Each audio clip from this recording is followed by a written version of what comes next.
No, I'm just wondering why I'm so judgmental over a very dear friend who lives in abject filth and hoarding, and being in her house and the stench in her house of the cat's urine and the poop. And I just had such judgment. And I guess I don't feel I should, because everybody should be able to live how they live. But it's hurting our friendship. Mm-hmm. So how do you want to see your friendship? Not so much with her, what she's doing with her house, but how do you want to see your friendship with your friend? I have such judgment of how she lives. That's right. That's what you want to change. Yeah. That's right. So you want to revise that to that is not friendship. The judgment is, why isn't she living a better life and doing things better, and why is she doing this? Yeah. I don't know why hoarders hoard. Yeah. You know, I don't. I'm sure somebody does, but there's something behind it, and it has its meaning. But the question is that is not really for you to figure out. No. What you want to do is take a look at how it is that you want to take a look at your friendship. That you see your friendship as being something, that there is a friendship there. Yeah. But the friendship is not about how she lives her life. It is about the person that you know, that you got to know, that you felt as a friend. And you see that as your revision from letting go of the judgment, because that's what's getting in the way of the friendship. Yes, it is. You take the judgment out. Maybe it's not judgment, maybe it's just concern. It's health concern. Health concern. Yeah. And yet, can you not see her as being healthy?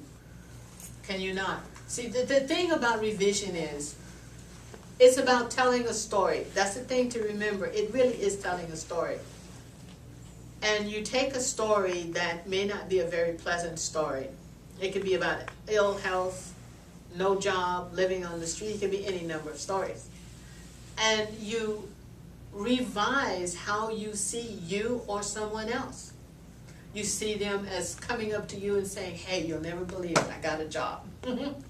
You know, that's how you see it. Or they say to you, remember I was going to the doctor and I had that growth? And everybody thought it was this and this. You know, this is what a person tells you in real life. These are real life things that does happen for people. And someone else does prayers for them. They see them as a different way. And they go back and the doctor says it's not there. You know, I did some revision on myself because I was going to a bunch of doctors, and they're really good doctors. And it's, you know, they were trying to figure out what was wrong with my heart. And it was kind of like, you know, that's the kind of stuff that makes you jumpy. Yeah. And, but I was getting guidance that my heart was fine. And I trusted that. And then I did my part with seeing me as well. That my heart was fine, that I was okay, and that my heart was in good shape, that there was not one, I was just fine. So I go and I've ran every test. There's nothing they can find that is not right about my heart. Okay? But yet there's still something there. My heart will beat fast. So I'm working on that. So I'm doing a revision around my heart is beating at a normal beat, very healthily. Last night, the night before last, I did a prayer around that, and my heart slowed down to a normal beat, and I slept. And so that's my revision. I'm doing my personal revision around my heart beating fast. Outside of that, there hasn't been anything that's been discovered that is not okay about it. So you take something and you have to move beyond something to get to the next place. Now, I could have went into fear and started talking about, you know, African American with not myasthenia gravis, but with thalassemia, which is a form of a sickle cell that is not fatal, but it means I have small blood vessels. Oh. And so when they start telling you something going on with your heart, yeah? It's actually small red blood cells.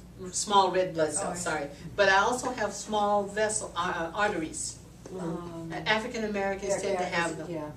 And so you got the small red blood cells, so I'm not getting as much oxygen as others.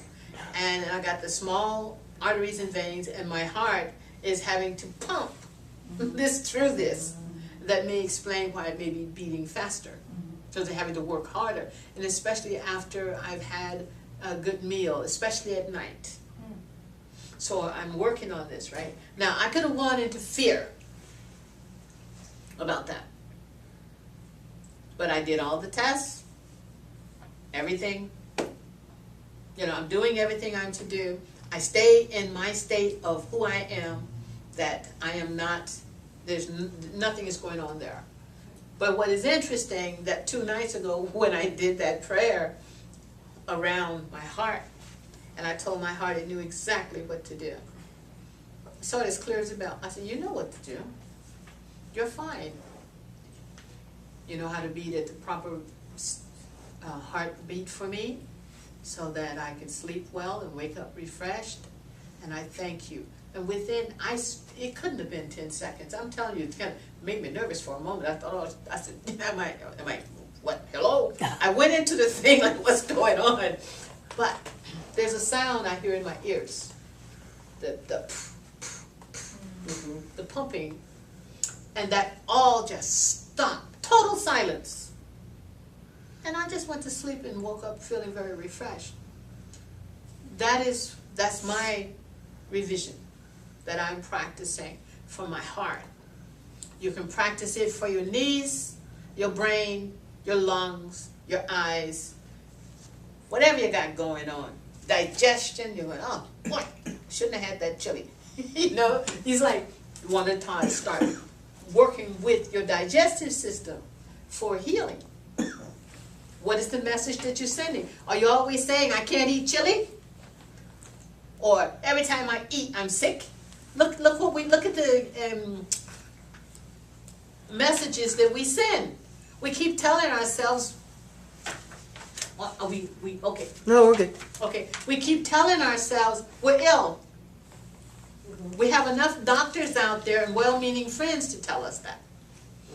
That will also stop you from telling your well-meaning friends what's going on with you. Yes, it will. Yes, it will, because every time you go, oh, wow, gee whiz, I know, they can tell you about 10 people they knew fell over.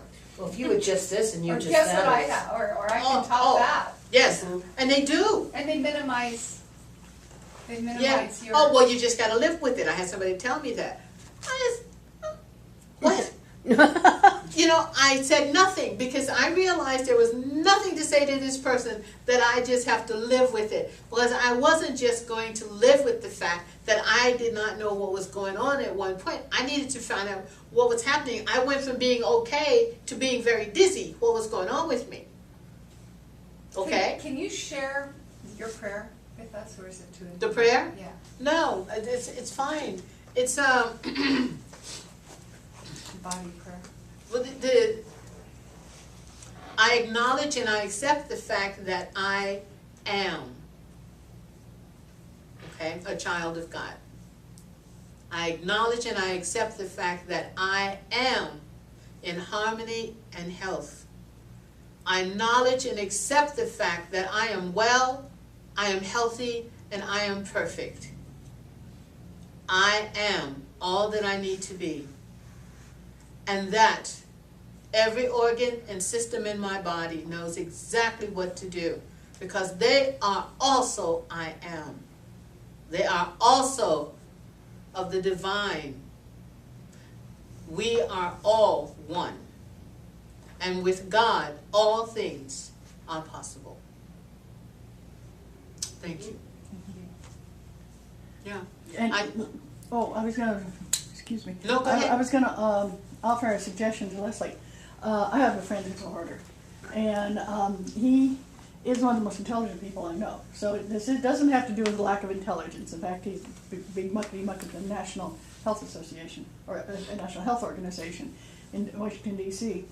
He and I have the greatest relationship as long as I don't spend any time in his house. That's where I'm going. And because he's there, it's easier than with a friend here. But I call him on the phone, we talk, if I have problems or if he has problems. When he comes here, he stays at our house. When we go there, we usually go out to eat. you know, and but it works very, very well. And he counts me, you know, considers me one of his best friends. But my family, we all have this. He's a hoarder. That's become his definition because we realize that to him, and we don't make him wrong about it. We don't say, oh, he's awful, he does this, he's bad, he does this, any more than we do because he's Jewish. You know, Yeah, and if you need anything, he's got it. So. Yeah. If you need anything, he's got it. That's right. No, but this is so. He's got so many of broad. them, he could give you one. It's not just hoarding, it's filth. It's, Yeah. Yeah, we Oh, know. we've known people that. We've known people like that. Yeah. I just can't. In family, in my family, friends' family, exes' families, it shows up. The thing that we have to do Yeah, is it makes that you you want to wonder. pay attention to your face. Even talking about it, your face got tight. Yeah. And so because where you are is in that space, you don't want to be in that space. That's No. not your place. No. That's not your place to be in. I don't mean not your place, but it's not the place where you live. That's what I mean by Right. place. And so you'll want to have your face relax itself because you're creating something in you that your friend doesn't have. No. You're not- putting strain on you. Not, and- she has, Whatever she's doing, she says I'm a little untidy. yes, and that's exactly how she sees That's it. how she sees it. Oh, but that is interesting because when she says I'm a little bit untidy, you could say, you know, I know somebody that might be able to help you with that. Give her. She don't might wanna need some do it. suggestions. She isn't. She's just not. I mean, for example, her husband and her daughter, they're both gamers. They're both in this gaming world.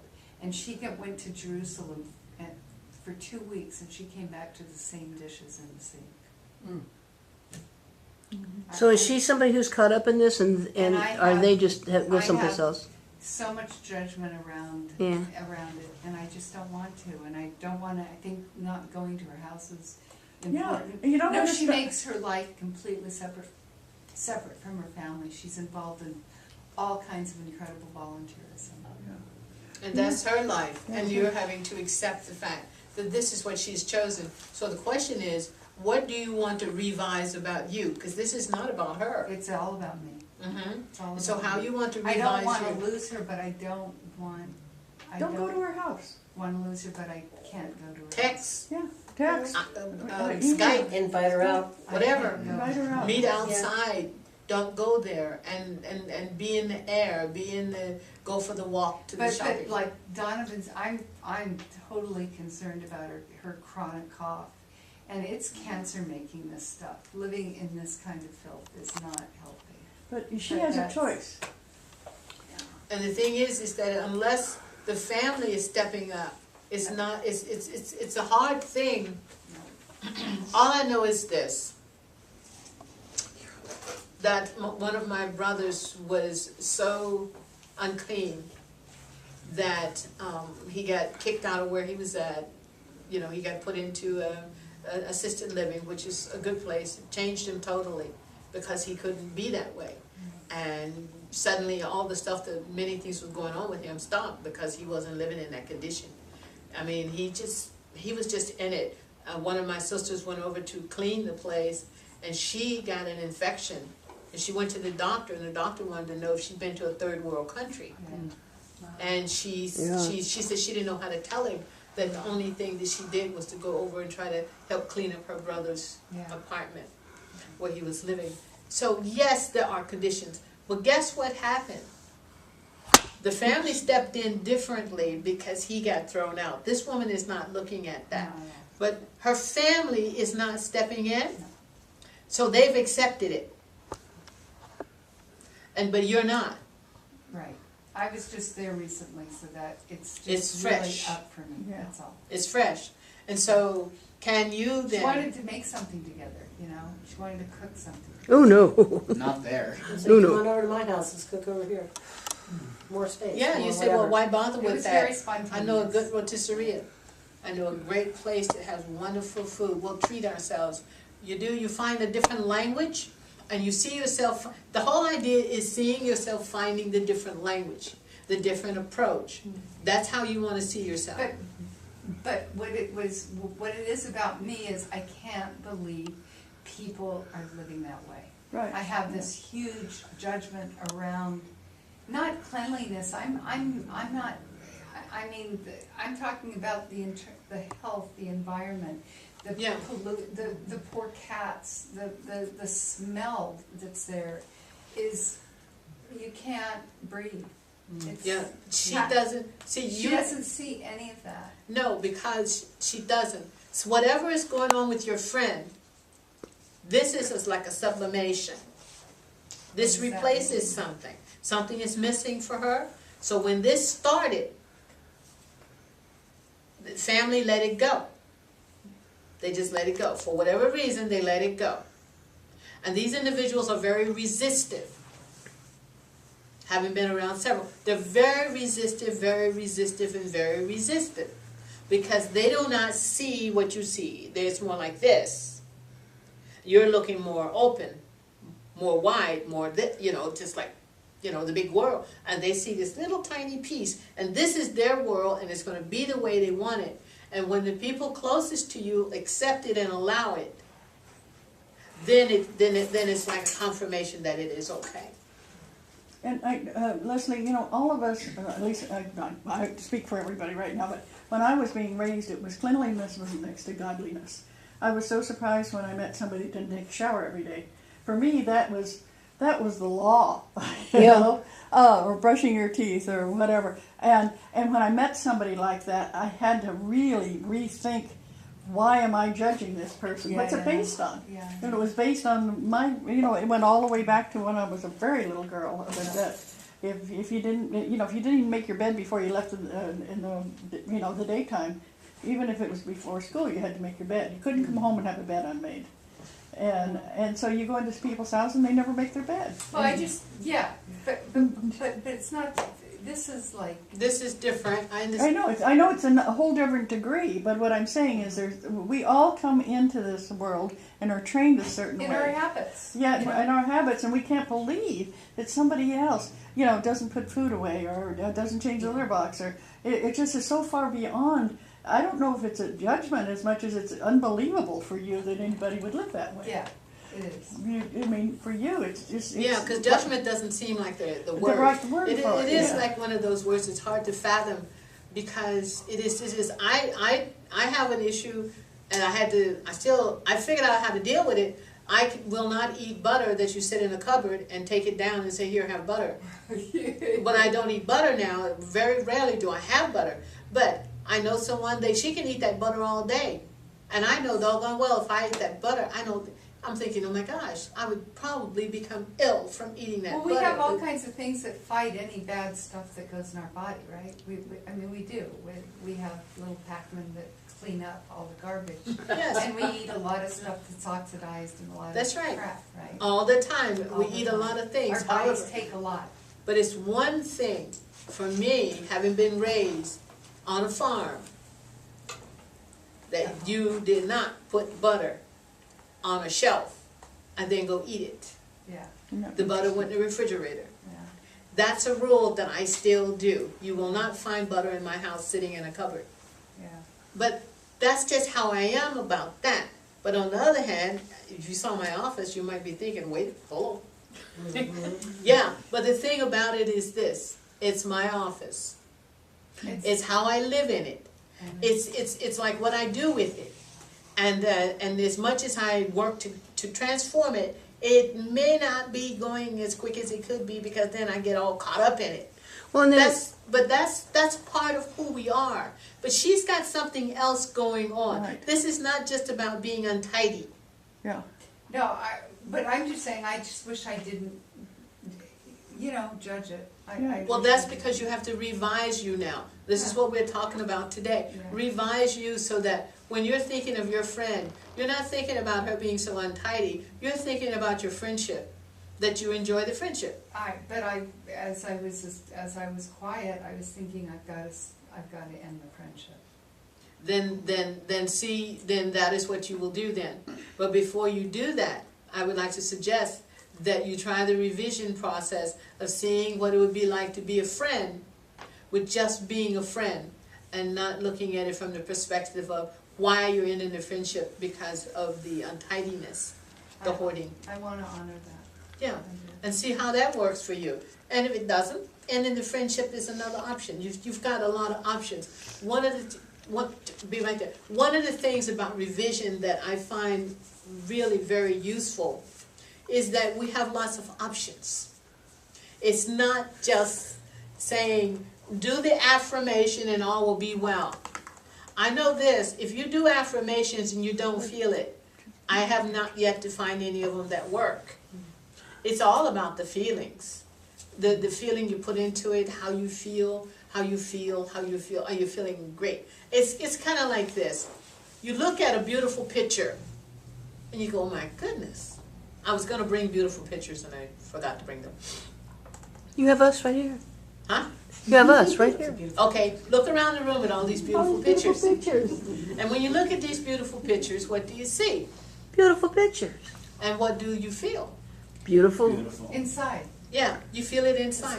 And when you read a poem, or you read a wonderful saying, or the one that I read earlier by Helen Keller, it's like you go, wow. That is revision.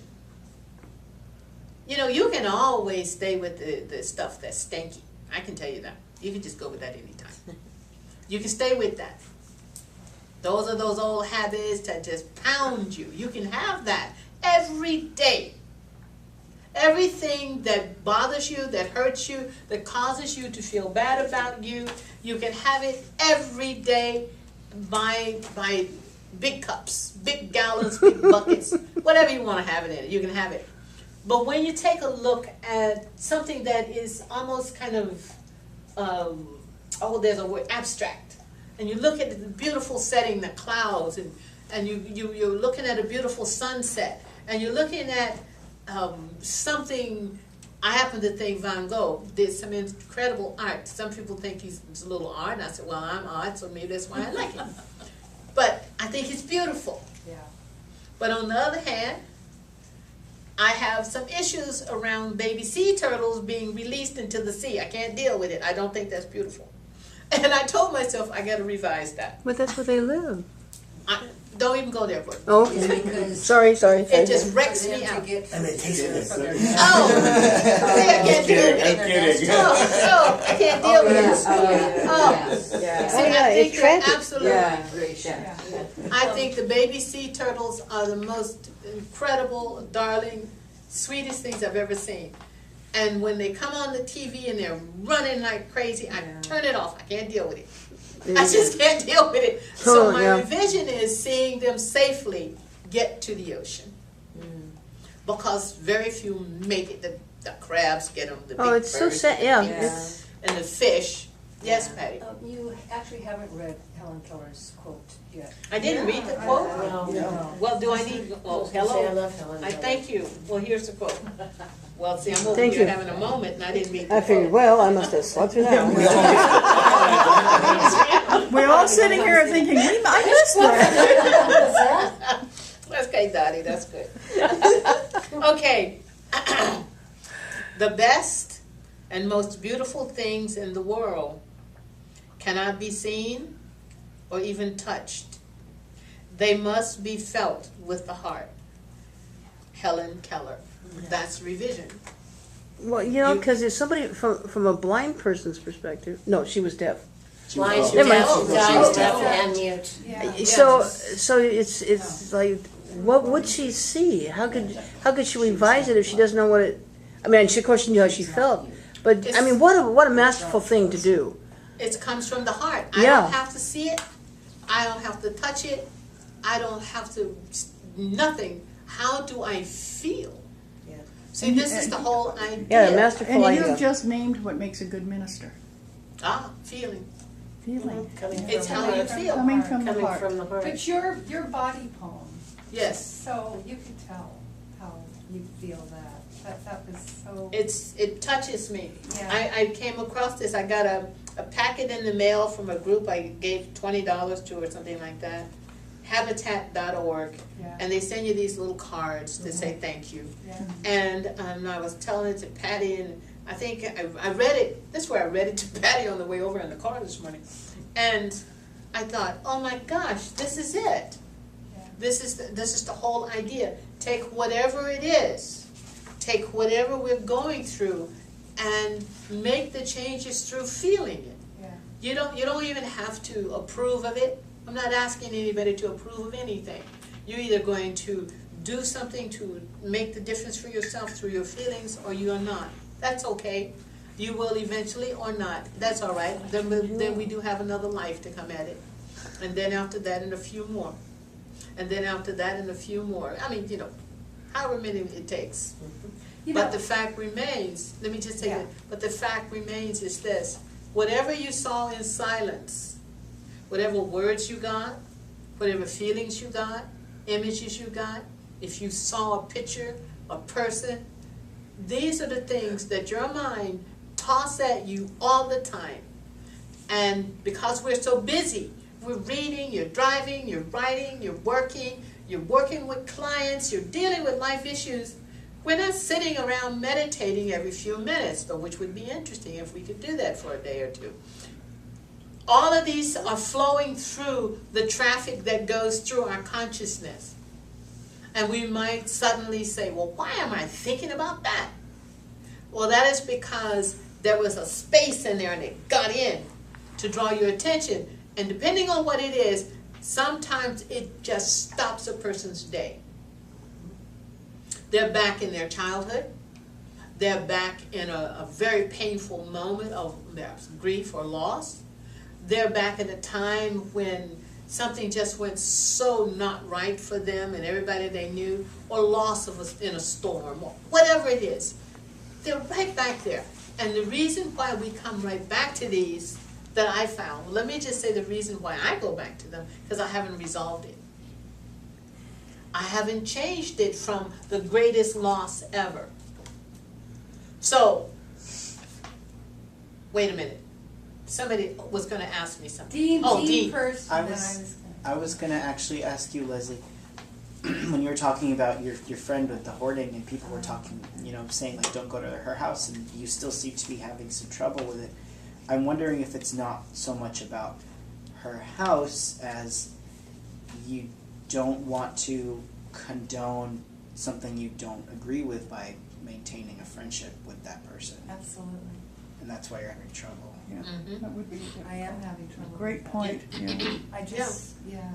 But what I wanted to say was, walking my mountain, walking out the door, one foot in front of the other, is revision of my physical health.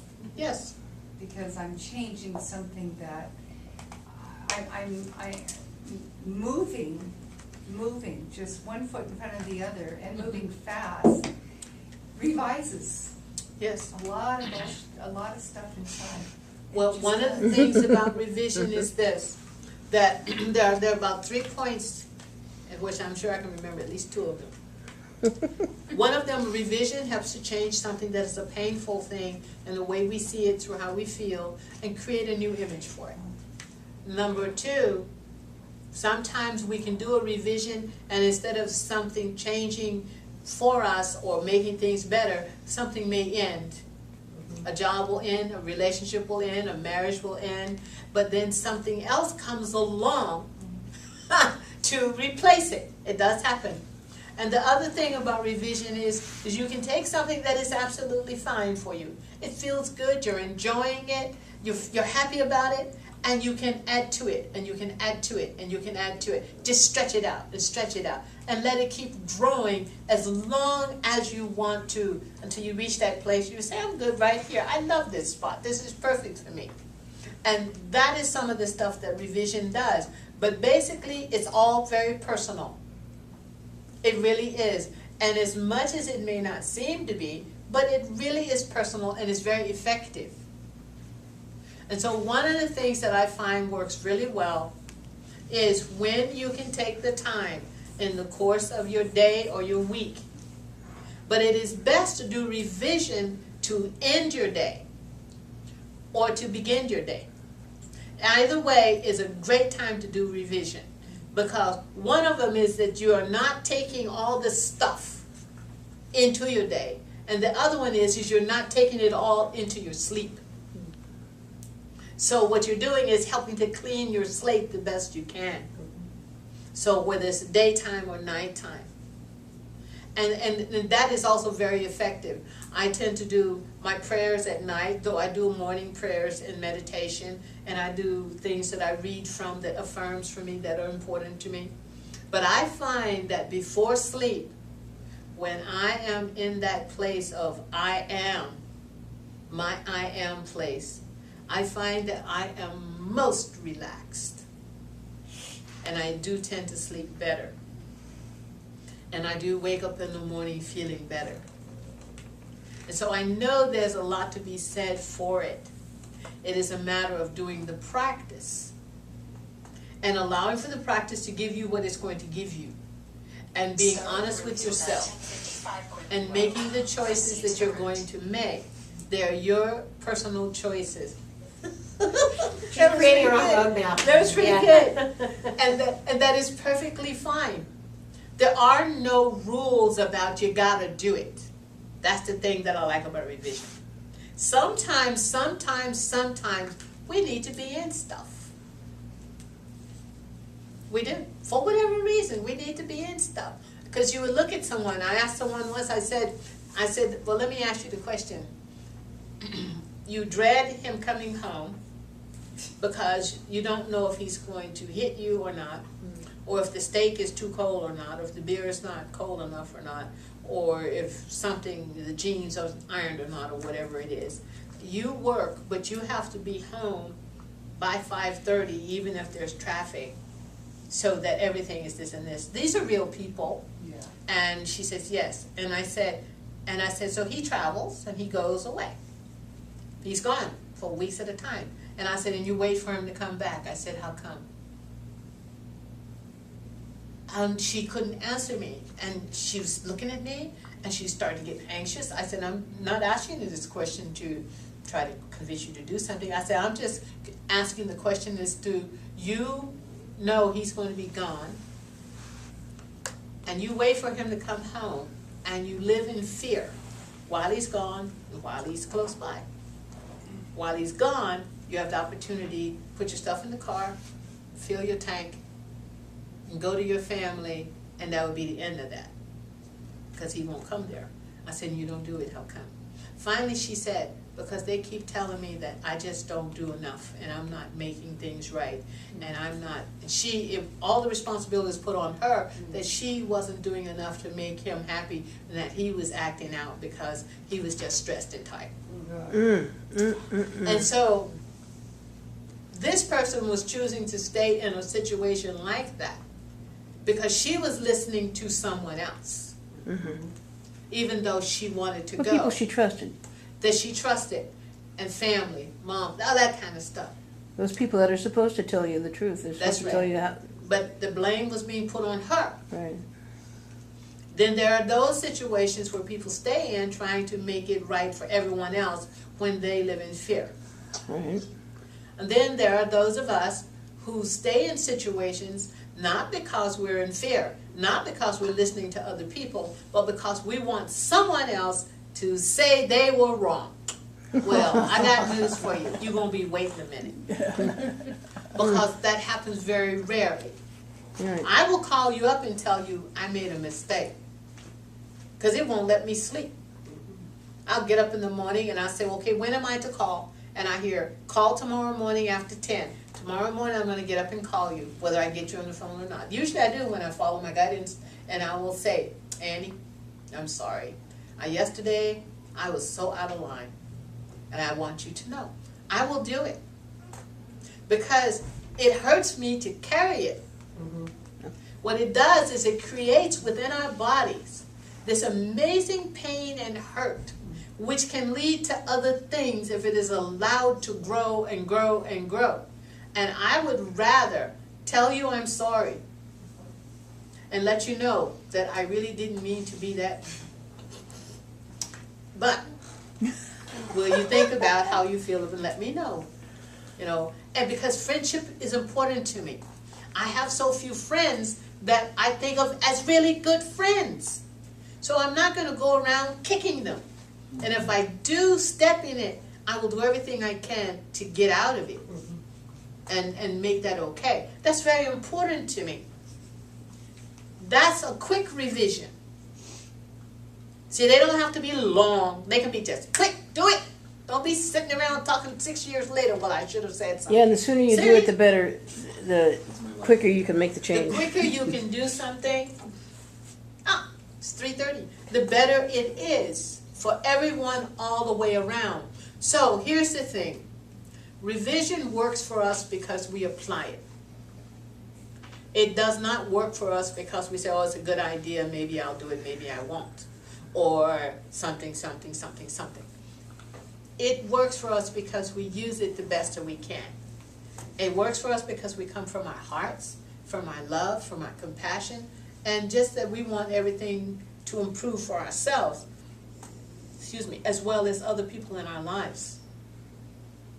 It's not about a fix-all, it really isn't, but sometimes things happen very quickly. Don't let that go to your head. You see, don't say, oh wow, yeah, I can just do this. It happens that way because you were ready for something to happen quickly. Sometimes things happen a little slower. And sometimes because we have to get beyond our own views about things. And it could be anything. Thing that you say, I can't even believe I'm supposed to do a revision for. Are you serious? And I say, no, I'm not serious. I am just simply presenting this to you, but it's not a serious thing. You've made it serious. Mine is a suggestion. This is a way that perhaps this is going to help you.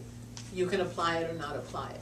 But I am not serious. Because when somebody throws a word at you like that, that means they can't believe you would say something as stupid as that. That's my interpretation of that serious thing. But all I'm saying is apply it, let it work for you. Take a look at what it is that you're working on and realize that this is a part of your life. That it really is. And so basically what revision does is it heals the past and it opens the way for the future. That's what it does. And it does it in such a way that you can do it from your home, from a break at the office. Something happens at work, go sit down and do a revision. And instead of having had a confrontation with someone, you go do the revision to where you're seeing yourself sitting down with that person and just having a nice talk with them to resolve something and work out a work situation or work out whatever it is. And that you both work it through and you both come out on good terms. That's the revision. That, when you feel something like that, that takes away all the harsh words and attacking vocabulary, and you've changed it to something that said, okay, we sat down, we was talking this thing through, and we worked it out, and we had a good exchange.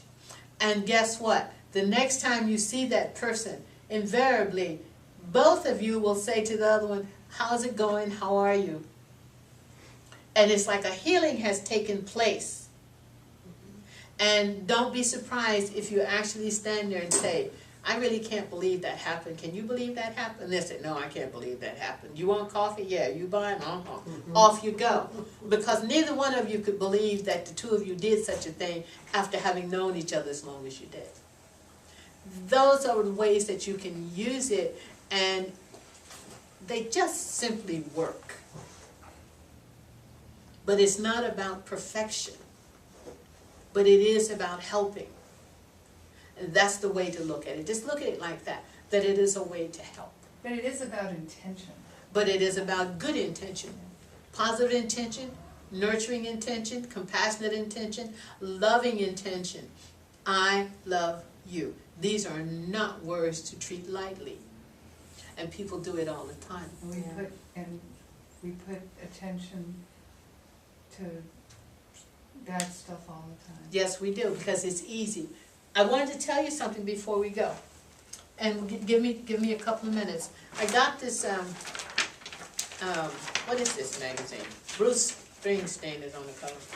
Oh, Rolling Stone, right? Yeah, we know a song like that. It's a great. Like a Rolling Stone. I got copies for my mother. So It's a great one. I was reading this and I said, oh my gosh, this explains what happens when we're exposed to negativity a lot. They're talking about it in, glasses, hello, I got two pair and neither one of them seem to want to do what they're doing today. Studies link hours of news consumption to overall levels of fear and anxiety. Yeah. They were talking in here about people who went from very sweet, loving, and kind people who placed themselves into an immersion of negativities of any kind, whether it's news or movies or books they're reading or whatever they're doing, that it changed their whole personality from these loving people to people who were ready to go and join up some group. It was an amazing thing.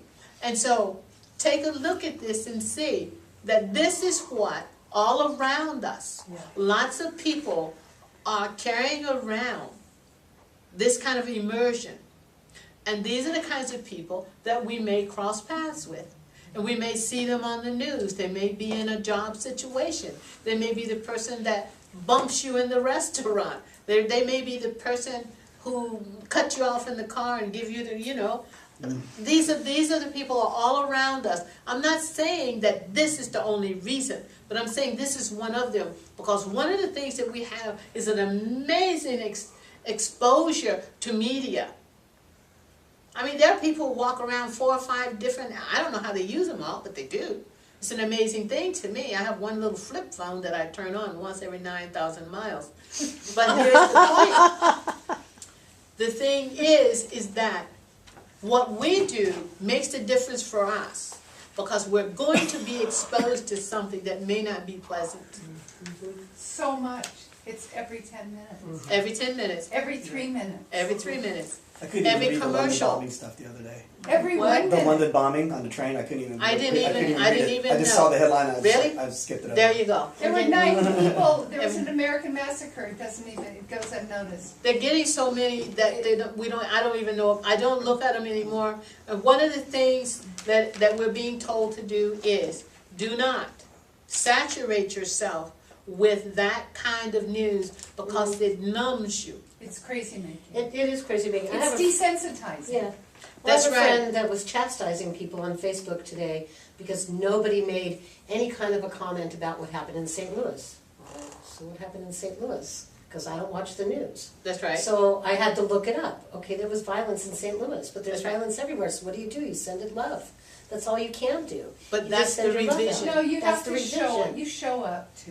I Well, mean, they're yeah. demonstrating for a damn good reason. Well, yes, they are. But what I'm saying is that, for somebody to say, you're not my friend anymore because you're not standing on Facebook saying, I believe in this and I'm going to fight against this, just because I'm not saying it on my Facebook page, which is, by the way, for my communication with friends and family and seeing how my friends and family are, it's not, I don't want the news on my Facebook page. Okay. Because I want to revision That's right. what is happening in the world today. And you revision. And I Send revi- it love. Be a conduit for love. Right, That's right. exactly. That's an active action. And that's what I'm doing, yeah. And that's the revision. So when we're seeing things that are just so disturbing and knowing that that thing has happened and no matter anger, rage, or anything else is going to change that, it just adds to it.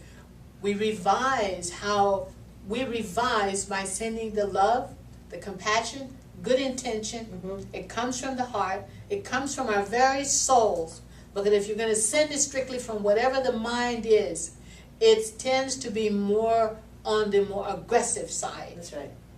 But we come from the heart and soul side, we tend to be more gentle and loving and compassionate. And this, I believe, is the basis of healing, as opposed to the other side of us. So I want to thank all of you. Thank you. And I just wanted to, the reason why I showed this is because this is the other side of the reality that we live in. That revision is a good thing to do, to send that out, that revision of love and compassion and peace, to send that out to wherever, to the world, to the oceans, to the storms, to the earthquakes. Send the revision of love. I love you. I send to you peace. I send to you healing. I send to you purification. I send to you cleansing. I send to you good life. I send to you, just send a lot of wonderful stuff out there, because there's all of the other stuff is going. But I do know this, okay, let's just say that I know this, because I'm just going to go in that moment, that when we send something that is in a greater capacity of love, I believe that overrides and clears the capacity of hurt and negativity. And it's real easy for me anyway, because I've been doing this for so many years. If somebody pulls in front of me on the freeway, I say, bless you. That's right. And somebody said, why do you bless them? I said, because if they were to stop right now, we'd be in big trouble. I want to bless them on their way. Go on your way. And I find that just blessing people or events or images or animals helps me, because I feel like I'm actually sending something positive. Right. I blow kisses to places that Yeah. are fun places on my way home. Yeah, it's so great. You just do what you can to change the energy. And the more we do it, the better we feel, and the less hostile we feel, and the less we're inclined to be upset when we see the news. We send love to the news. We send blessings to the news, and we send compassion to the individuals who are caught up in that. And that makes a difference. Because I can tell you right now, I don't know of anyone who can carry that much disturbance and not have it affect them. So transform it or revise it. Don't carry it. Create new neural pathways. That's right. And every 5 minutes that you read something that is new, you create new neural pathways. I think it's something like that. Every 5 minutes, 3 minutes that you read something, even if you've read it before, but especially if you read something new, it causes the neurons to process it differently and opens up new neurons and connections. It's really a beautiful system. So the brain is not shrinking. It's growing. But the question is, what you put in it is determined the way that it grows. And the storage bank of information we store that we respond to from what we call subconscious conscious. That seems to not be acceptable. So anyway, thank Yay! you. Thank you.